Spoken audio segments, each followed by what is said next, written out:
BNP কেন সংস্কারের কথা বলছে? কারণ বিএনপি অভিজ্ঞতা আছে। সেটি বিএনপি সরকারে থাক, বিএনপি বিরোধী দলে থাক, বিএনপি সকল সময়ে জনগণের সাথে সম্পর্কিত।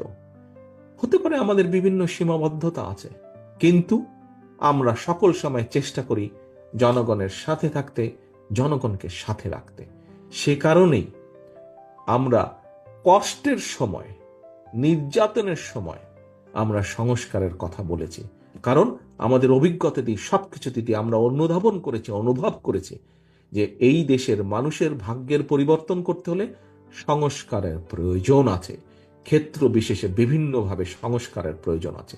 আর যারা শুধুমাত্র নিজেদের স্বার্থে রাজনীতি করে থাকে, দলীয় স্বার্থে হোক বা ব্যক্তি স্বার্থেই হোক রাজনীতি করে থাকে, তারাই মুখে একটা বলে, বাস্তবে কাজে তারা আরেকটা করে। মুখে বলে সংস্কারের কথা, সুসময়ে তারা সংস্কারের প্রস্তাব দেয়, কাজে তারা করে আরেকটা। প্রিয় সহকর্মীবৃন্দ, এটিই পার্থক্য অন্য রাজনৈতিক দলের সাথে বিএনপির।